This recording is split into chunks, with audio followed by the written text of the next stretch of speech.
Hi, my name is Patrick Scott. Welcome back to PLS 101, American Democracy and Citizenship. Today we're going to be talking about political parties and the role of political parties in our political system. As you may know, political parties here in the United States are among some of the oldest that we have in the world. They've been around for a long time. In fact, when they were over 100 years old or so, they were very, very strong and dominant in our political system. But over the last 50 years, political parties have played less of an influential role in our system. And that's due to a lot of different changes. But what we'll be talking about today is the idea behind strong party systems versus weak party systems. And we are currently parties operate today in our political system as a weak party system. Basically what that means is that parties have declined in terms of their significance in being able to influence your vote, and at the same time, there have been the rise of other actors in our system, such as what we'll talk about later, political action committees and interest groups and professional campaign consultants. And so those kinds of things have meant that the arena of our political system is now, there are more actors and more players in that, and so consequently that has pushed the influence of political parties down a little bit because of that. Also, because there's been some changes in the attitudes of citizens too, because today a lot of citizens, approximately 30% or so, will say that they are independent in their orientation, that they're not strongly Democrat or strongly Republican. And so because of that, what political scientists have suggested is that over the last 30 years, 40 years or so, there's been the rise of the independent voter, a voter that is clearly not aligned strongly with one party or the other. And so because of that, that has, again, I think is a reflection of the waning influence of political parties in our system. Now, does that mean political parties are dead and gone and no longer relevant to our system? And of course the answer there is absolutely not. They're still very important. But there are other actors now in our arena, combined with the declining attachment that citizens have to party affiliation, that has overall contributed to reduced influence of political parties operating in our system. Well, as we're talking about political parties, I guess one of the first things we should do is talk about what is a political party. So let me just give you a definition.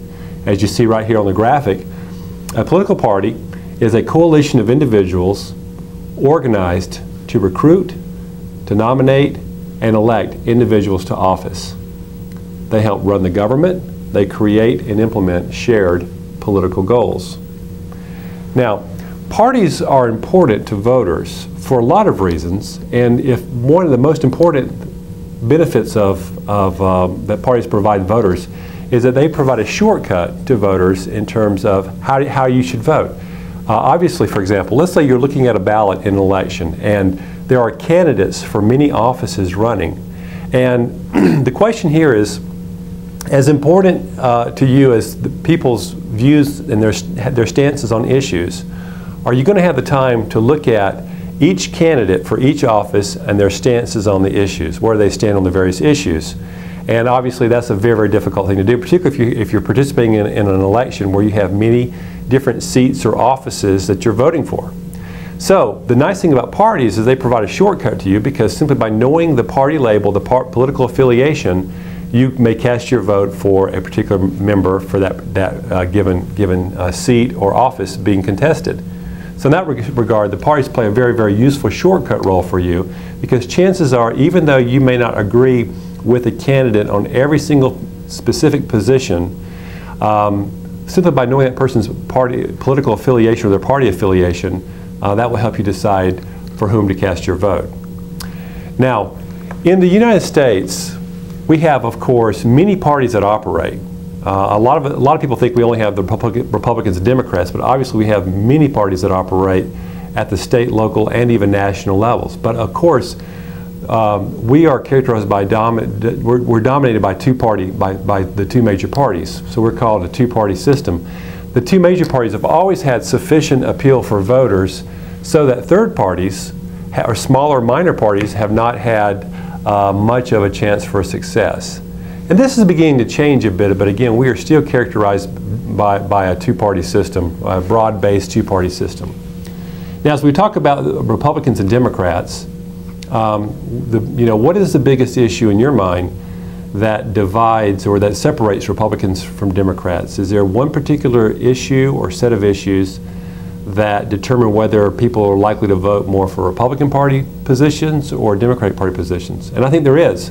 I think probably the one issue that separates Republicans from Democrat concerns broadly this idea of the role of government. What should be the appropriate role of government? How much should government do?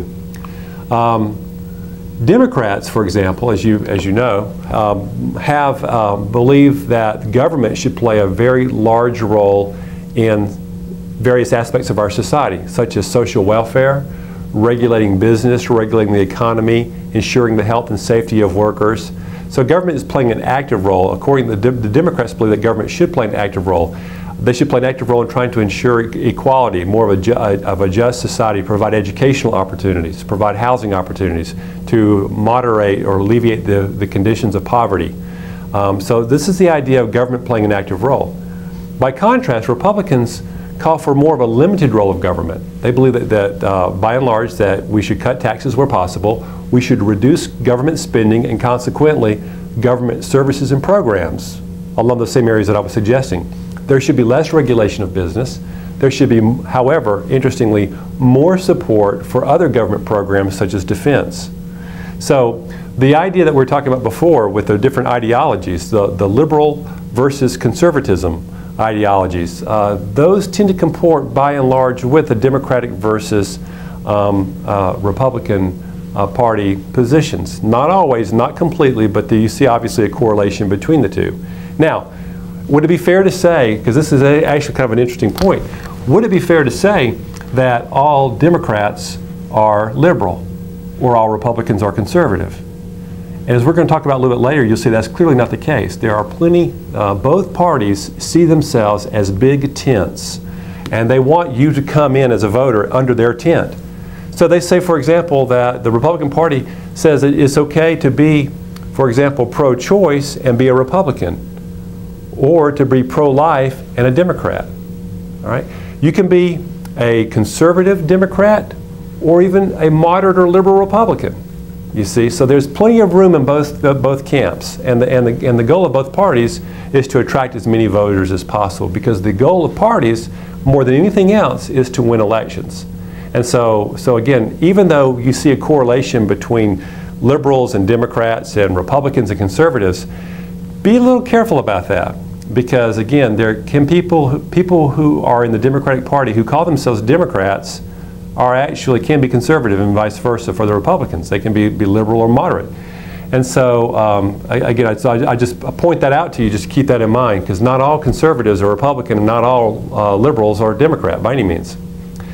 And I guess, as you might suggest here, this is why there have been a lot of people who call themselves independents, because on some issues they may be conservative, other issues they may be liberal, and so they find at different points in time for different races, different elections, that in one case the Democratic candidate best suits their interest, best reflects their values, and then in another race at another point in time, another seat being contested, the Republican candidate best reflects their values.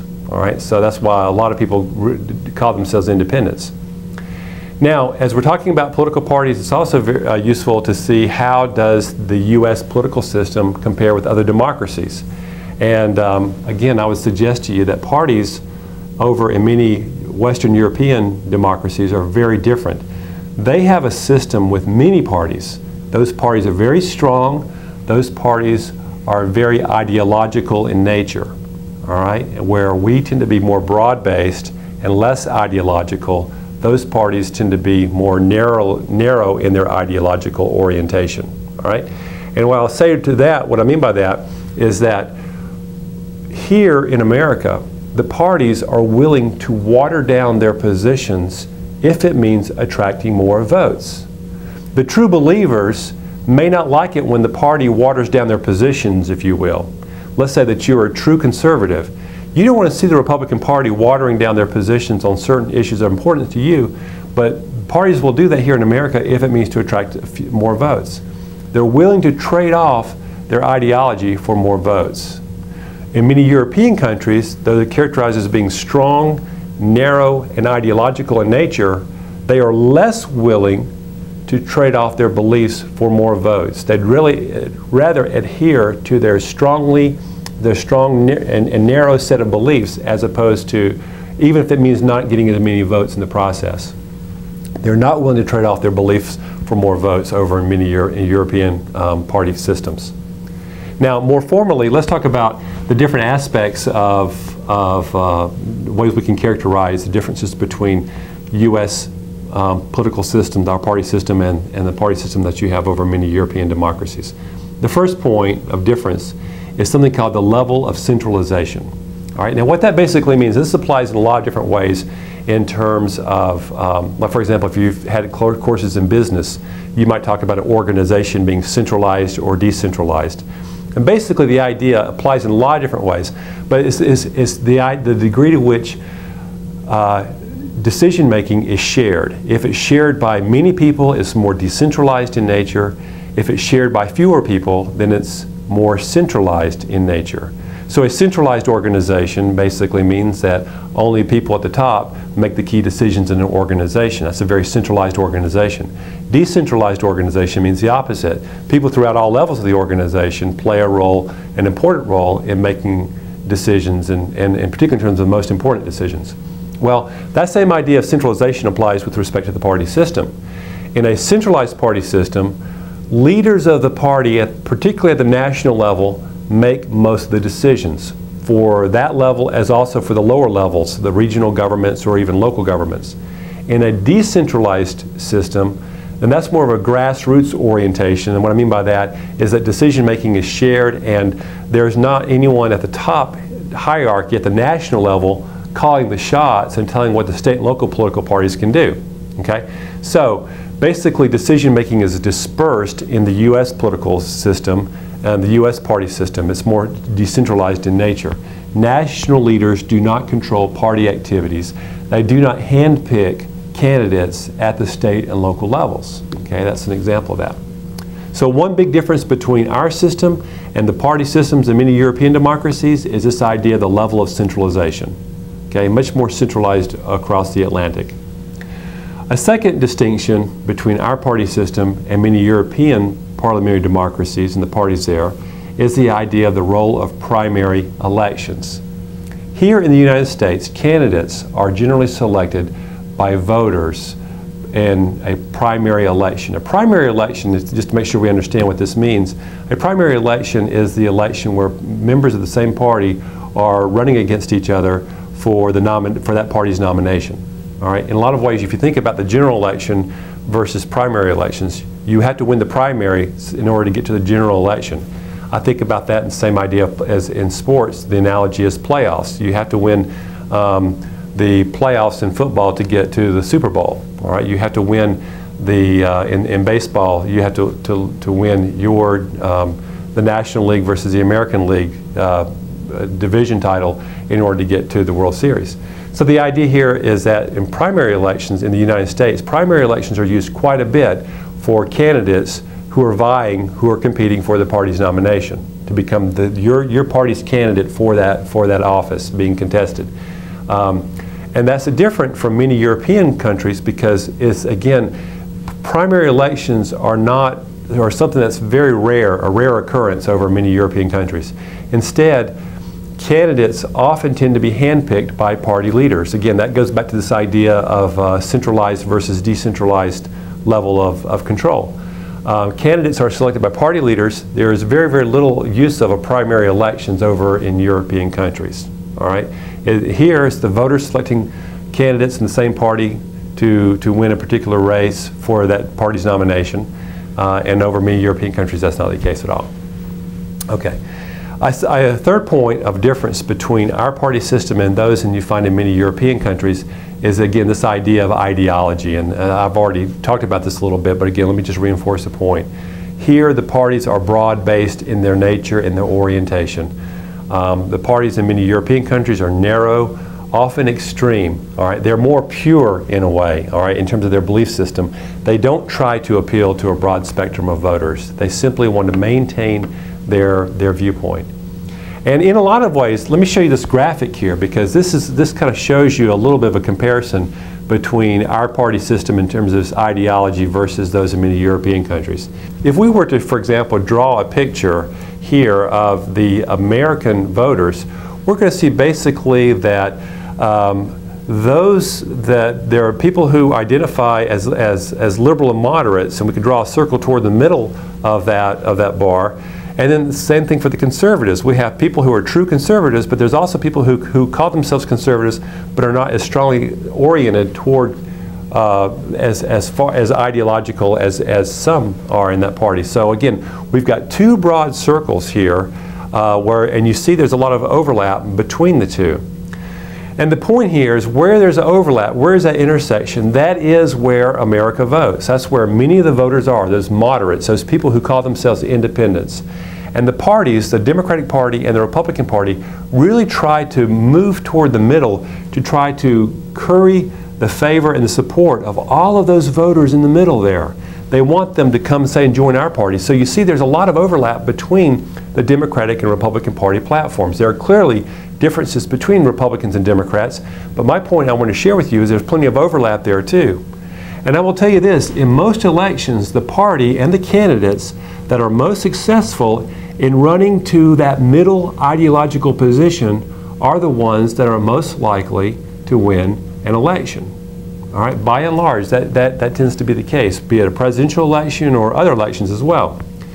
Now, if you compare that graphic with the one that we have for many European countries, there we see a lot of parties, again, they're very narrow in their orientation. They don't feel like they've got to try to reach out to a lot of voters at all. They're very content by just simply saying we're a small minor party, but we believe what we believe, and we're not willing to trade off our votes in order, or our ideology, our beliefs, our core values in order to get more votes. Now you might think, well, why don't they do that? Why don't they, if you need to have votes to win an election, why don't they do that? And we'll get to that a little bit later, but I'll tell you right now, part of the reason why is you have a multi-party system with ideological parties operating over there is because of the nature of the rules that reward them for being that way. And this is called a system of proportional representation. As long as they get a small percentage of the vote, they are guaranteed some representation in the legislature. So they don't have to get 50% of the vote or 51% of the vote to have an impact. They can get as 5 or 10% and still be guaranteed some seats in the legislature. So the nature of the way the rules are written and the way they operate over many European countries guarantees success even though they are in a small proportion of the overall number of voters. And that tends to encourage the formation of small, numerous ideological parties in many European democracies. Okay, so the point here though is we're talking about some differences. The level of centralization, where are some differences between our party and system and European democracies? The level of centralization, as we talked about, the role of primary elections, the nature of ideology, and then a fourth point that we can bring up is in a lot of ways relates to the third point, and that is the influence in the lives of ordinary citizens. Okay? Here in the United States, parties play less of a role in your day-to-day life than when you compare to the lives of citizens in many European countries. In many European countries, people meet each other through their party affiliation. Over there, people formally join parties, they pay dues to the party, they attend party meetings, a lot of social events, they may play an active role in the affairs of the party. And so the idea here is that a lot of your social affiliations actually come about through your common interest in a political party. So there, again, you see the role of the party. I may meet you here in the United States and become friends, and the first thing I'm not going to ask you is what party you belong to, and it might be that you might be Democrat, Libertarian, Conservative, doesn't matter, but we still have a lot of other common mutual interests, and that forms our bonds of friendship. But over there, as a bond of friendship, a bond of social affiliation, the parties play much more of a role over there than they do here in the United States. Okay, so anyway, so I want you to understand there are some unique differences between our political party system here in the United States and those that you see over across the Atlantic. Now, What I want to do is I want to move and talk a little bit about how political parties have evolved here in the United States. So I just want to give you sort of a brief overview or history of our political party system and show you how it has changed over time. There's basically 5 general periods of political parties as you're looking. You see, for example, between 1800 and 1828, you've got the Federalist versus the Anti-Federalist. Between 1828 and 1860, Whigs versus Democrats. Between 1860 and 1896, Republicans versus Democrats. 1896 to 1932, Republicans / progressives versus Democrats. And then 1932 on, Republicans versus Democrats. You'll notice also that I have a star by some of these, all right? And the stars indicate the parties that dominated by and large during these periods, okay? So between 1800 and 1828, the Anti-Federalists tend to dominate more than the Federalists, even though the Federalists won in terms of how the Constitution was constructed in many ways. As I was suggesting to you, there's a very, very strong Anti-Federalist sentiment reflected, and that was actually reflected in our party structure and in a lot of ways the dominance of the Anti-Federalists from 1800 to 1828. So let's talk about these different party systems, and I also want you to also pay attention to another quick thing too. Looking at as you're looking at the graphic here, look at the time periods involved, all right, and the span of time between each of the ones that's going on, because we're going to talk about some of that in just a minute as well. So let's take a look at the first party system here, and this is between 1800 and 1828. This was characterized by 2 party systems. Again, I've got Federalist versus Anti-Federalist. Formerly, they were called the Democratic Republicans. Those were the Anti-Federalists, the Jeffersonians, if you will, versus the Federalists. Again, I think about Hamilton, the Hamiltonians versus the Jeffersonians. All right, the Democratic Republicans, the Jeffersonians, were rural in their orientation. They were agrarians, small farmers. They were the ones who believed in a weak central government. More power should really reside at the state and local level. You had that group of people versus the Hamiltonians, who are more interested in things like big business, financial and commercial interest. And they really wanted to have a strong central government, a strong national government, to help regulate the affairs of our growing but new and yet weak economy. And they saw the need for a strong central government to protect our mutual affairs and those things. But during this time, the Democratic Republicans tended to dominate in terms of elections and candidates who won various offices there. Now, our second party system, as you see here, emerged around 1828. This is when Andrew Jackson became president, and this lasted until about the beginning of the Civil War. The distinctive feature during this time, and again, this was basically the Democrats, the former Jeffersonians, versus a new party called the Whigs, many of whom were the former Federalists, the bankers, the merchants, and others who actually had a distaste for the idea of the common person, the common man. The distinctive feature during this time was that political participation became more of a mass phenomenon. More and more people began to participate in the political system. You remember by the 1850s, in terms of voting, as we talked about before, in terms of participation, that property qualifications were almost virtually eliminated by the 1850s. So between the 1830s and 1850s, more and more people, that is more and more white males, men, were able to vote. And so there was an enormous increase in the number of men who were eligible to vote. And if you think about this too, this was during the time when Andrew Jackson believed in government by the common man, and it didn't really, when he became president, a lot of the former Federalists, he cleaned house. And if you remember anything about Andrew Jackson, he is a famous war hero, and a very, very famous term was associated with his ascendancy to the presidency. When he became president, he said, quote, "To the victor belongs the spoils of war." And basically what that meant was that there were a lot of offices in government at that time they were being occupied by former Federalists. People working in the State Department, for example, and associated with the various military positions as well, who were former Federalists. And he said, basically, now that I'm president, I'm going to appoint men who are loyal to me. This is going to be a government of the common person or the common man. And so he began to clean house and swept a lot of the former Federalists out of these positions. The spoils of war were these various types of administrative positions associated, that are important to the running and the functioning of our government. This was beginning, and I'll bring this up, this marked the beginning of something called the spoils system.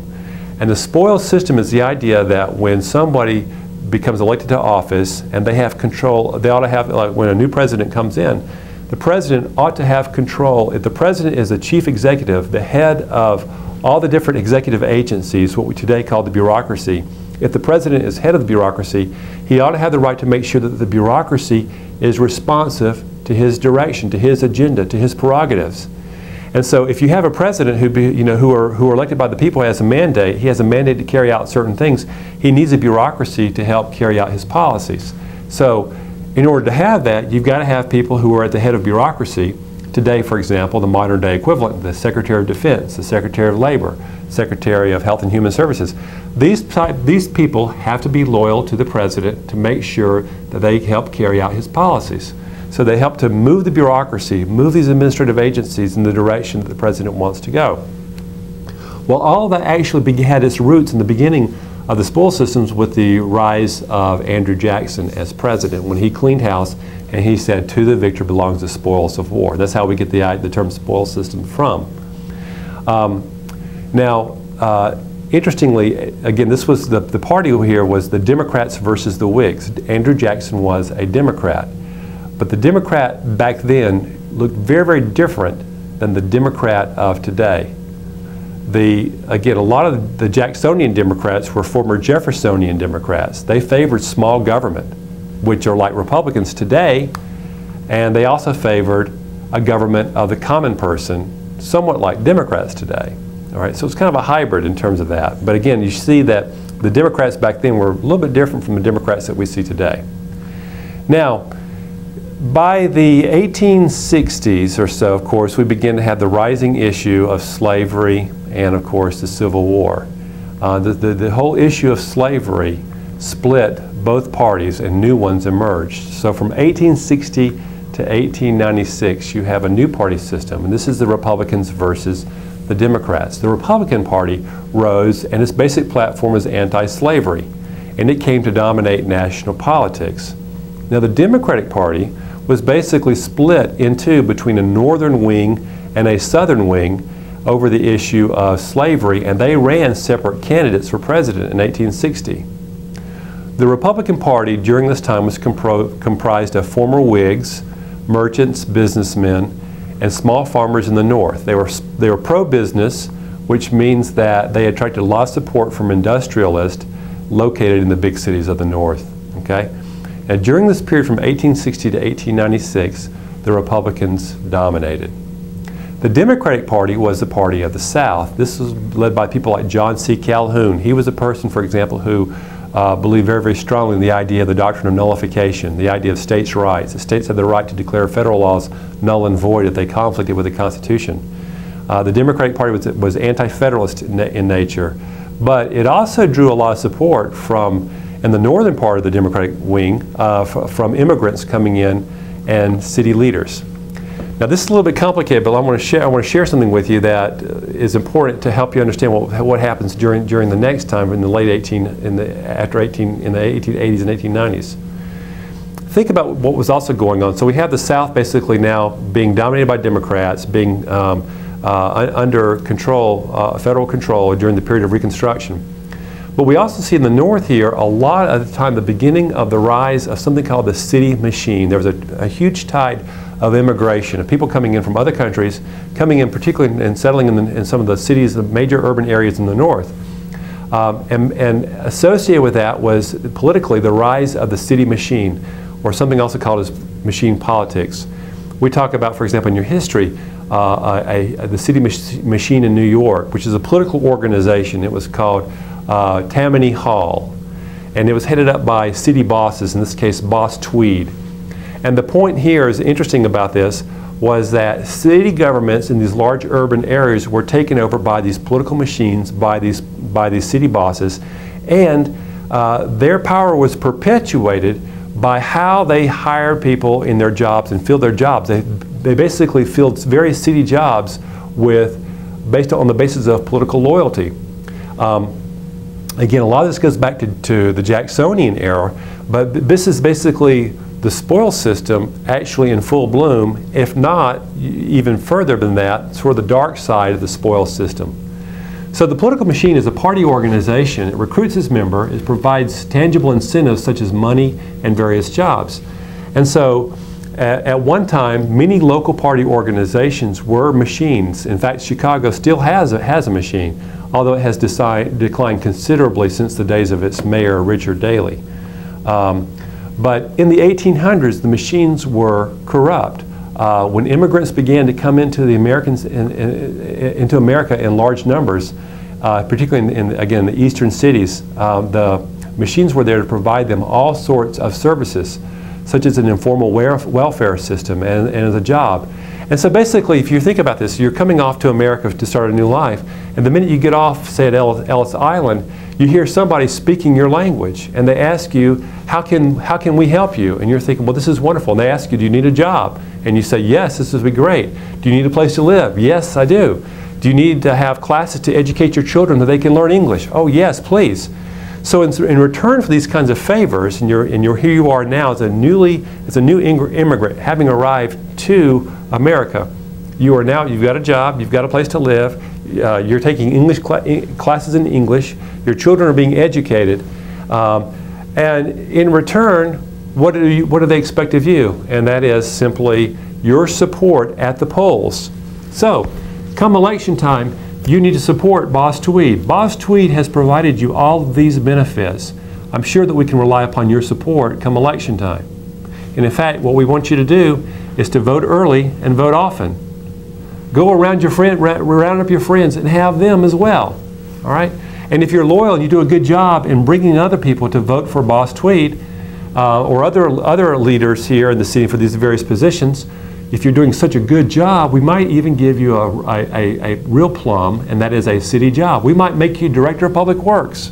Yes, we know that you don't have any background in engineering or public works, but that's okay. Your job is to go and round up more votes to keep the boss in power. So you're spending all your time not really doing public works, but you're actually using your time to give out contracts to friends to help, again, perpetuate the power of the party machine.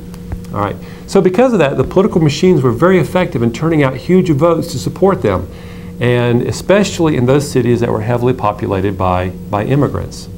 Well, as you might see, then the spoils politics was in bloom, and so by 1896, and this is basically marks the beginning of a new era or a new party system, from about 1896 to 1932, we begin to see the rise of the Progressive Party. The Progressives came into the Bull Moose Party with Teddy Roosevelt, for example.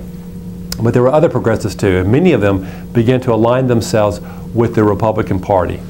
They fought against machine politics and against corruption. That was the idea, and the Republicans dominated during this time. They wanted to clean up politics. They had seen that spoils politics had gone too far. They thought that politics had become dirty and corrupt. And so what they wanted to do was to clean that up. They had seen the excesses of the spoils system, and they really the progressives tried to destroy the power of the political machine.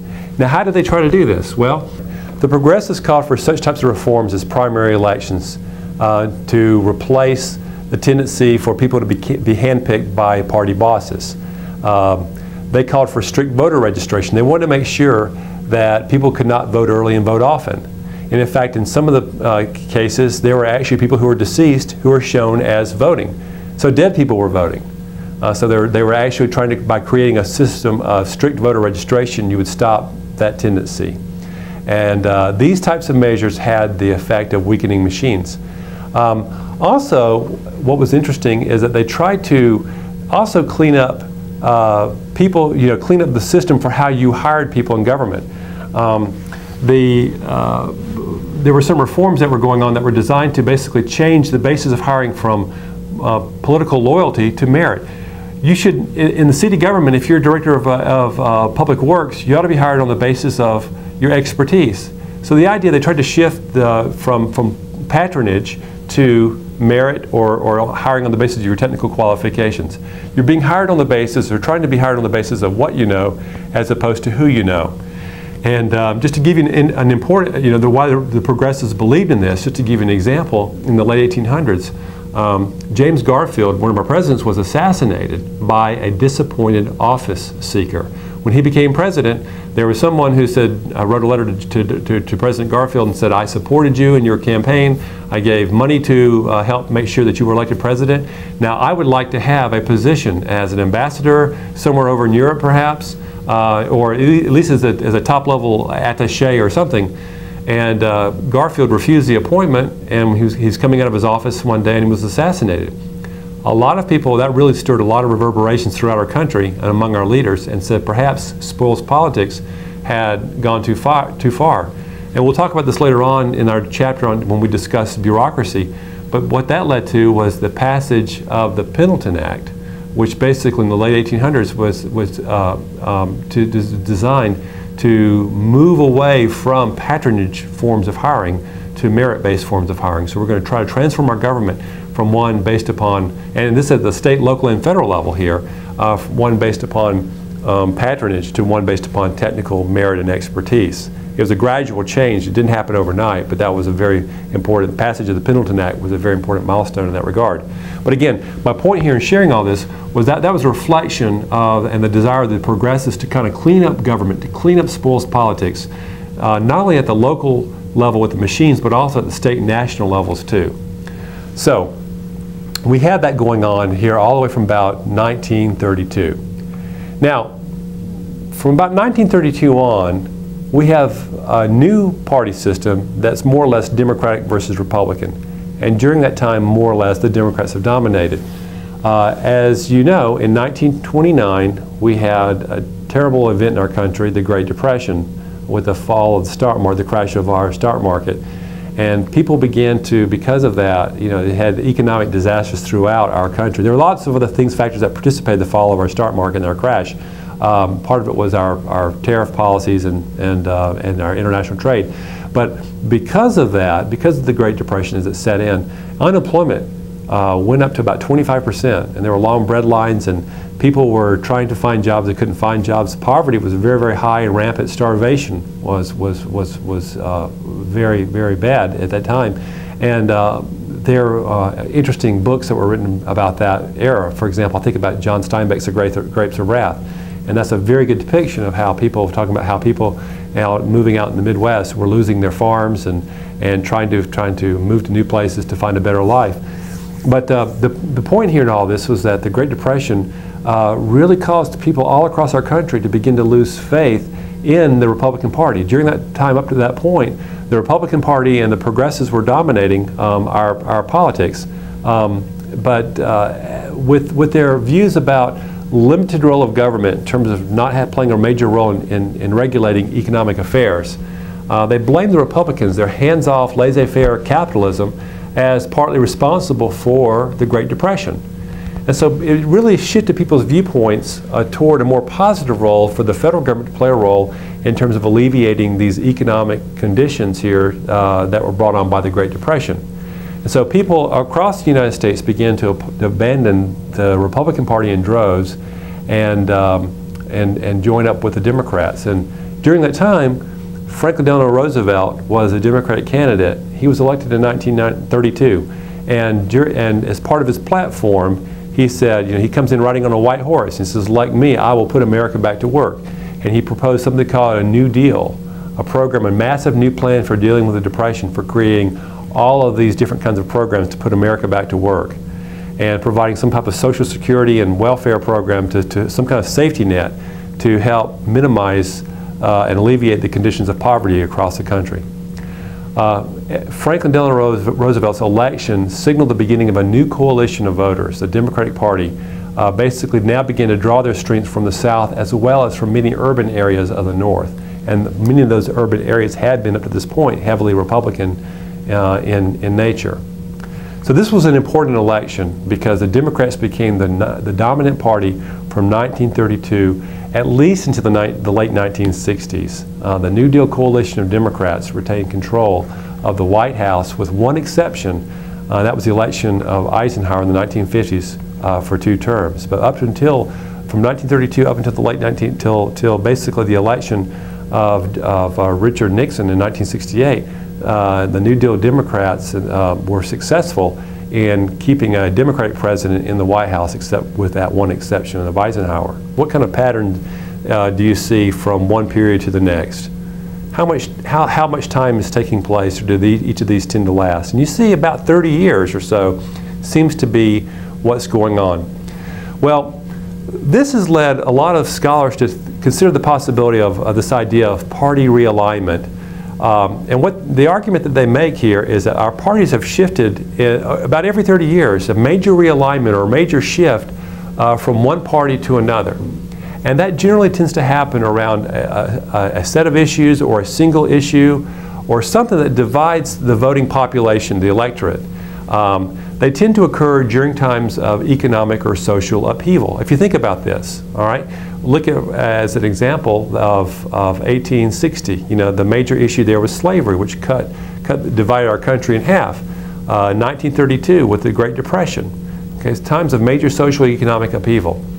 To have a realignment, basically, one party must control or must become the dominant party in the political system, which basically what that means is that they're controlling the presidency and Congress and many of the state legislatures. All right, so it's dominant throughout all different levels of our government. And again, the 5 major periods correspond to those party realignments. Jackson in 1828, Lincoln in 1860, McKinley in 1896, and then Franklin Delano Roosevelt in 1932. And again, let me just give you a good example of that realignment. We'll go ahead and focus again back more on 1932. Before 1932, the Republicans had most of the control. But with the Depression, new immigrants, the tide of immigration, there was a major shift from the Republican to the Democratic Party. The big issue here was the level of government activism. What should be the role of government? And a new coalition was formed around that issue. The Republicans, operating on their sense of laissez-faire economics, did not believe that there should be much government intervention in the economy. Instead, there ought to be a hands-off approach. Let the market, the invisible hand of the market, take care of itself, to take care of the market. That's the most efficient way of doing things. But then the stock market crashed and the Great Depression set in. So people lost jobs, they became homeless, they'd had enough of the Republican politics, they lost their faith in the Republican Party's ability to help them, and so that was what caused the shift and the creation of the New Deal coalition. So as you see here from those time periods, some scholars suggest that a realignment takes place about every 30 years. And some suggested that maybe one did take place in the late 1960s. You know, so what, you know, if you think about this, all of this seems to comport with the idea of party realignment all the way up from 1932 up to the 1960s. But it begins to be a little bit confusing after the late 1960s. What has happened since the late 1960s? Was there a new realignment that did take place with the election of Richard Nixon? Well, let me give you some potential evidence for it and some evidence against it. Richard Nixon was elected in 1968, became president, and since that time, Republicans have been more victorious than Democrats at the presidential level. Okay? We've had almost twice as many Republican wins as Democratic wins, at least all the way up to 2008 with the election of Barack Obama. So we've had 7 Republican wins and 3 Democratic wins. The 3 Democratic wins being Jimmy Carter in 1976, Bill Clinton in 1992, and then re-elected in 1996. But beyond that, twice as many Republicans were president. The presidency was controlled by the Republican Party. But there's really no real agreement about this because too many other trends have occurred which have contradicted that idea. I mean, for example, during the 1960s, up until the 1990s, really, the Congress was controlled more often than not by the Democrats. And again, 1994 was a watershed year because the House of Representatives, for the first time in over 40 years, became controlled by the Republicans. But the fact that you had a lot of Democratic control in Congress and Republican control at the White House defies that traditional explanation of what is a party realignment. Because a party realignment basically is saying that one party comes to dominate the entire system, the presidency, the Congress, and also many positions in legislatures and governorships at the state level and also local level too. So some people have suggested that what's happened from the 1960s on has not so much been a true realignment, but maybe a split level realignment where the president tends to be Republican and Congress tends to be Democrat. Excuse me. So the idea here is that, yes, we've had more Republican presidents than Democratic presidents, and the reason why is because, and here's the argument behind that. We want to have a Republican president because Republican presidents help us to feel strong and secure, especially in the foreign policy arena. Republican presidents, we think, is part of our psyche. But we believe that Republicans are good at managing the economy and managing foreign affairs. But on the other hand, we want Democrats to dominate Congress, and they have come to dominate Congress by and large during that same period of time, as well as at the local level, because they can give us what we want. If you think, now here's what I mean by that. We think about Democrats as being tax and spend liberals. That's your traditional kinds of conceptions. They believe in more active and a bigger government. Well, what that basically means is when they're in Congress, a bigger and active government basically means that they are, quote, bringing home the bacon. They are providing various kinds of programs and money that they're bringing back home to their district that benefits their voters. So the idea here is that we like to have members of Congress who are Democrats who are willing to bring us, those benefits and services while we still have a strong president who's a Republican.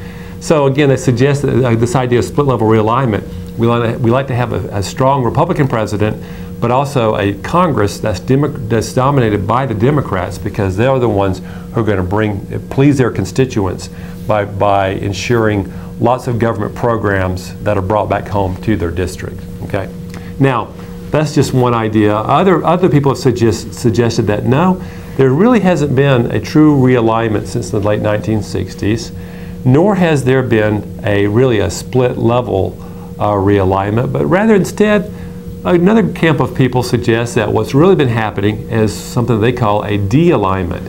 And this is when the public disassociates itself from both parties. And they say, look, we have evidence to suggest what's really truly taken place from the late 1960s on is a de-alignment. Here's some of that evidence to suggest that. There's been the rise in the number of independent voters, and we've talked about that. People who don't firmly attach themselves to one party or the other. There's also been an increase in the level of split ticket voting, which seems to support the idea of the independent voter. On the one hand, when I talk about split ticket voting, we're talking about, on the one hand, voting for some offices Republican, for the Republican candidate, and other offices being contested for the Democratic candidate in the same election. That's the idea of split ticket voting. And there has been a marked rise in the degree of split ticket voting all across the country in all the different elections during this period of time.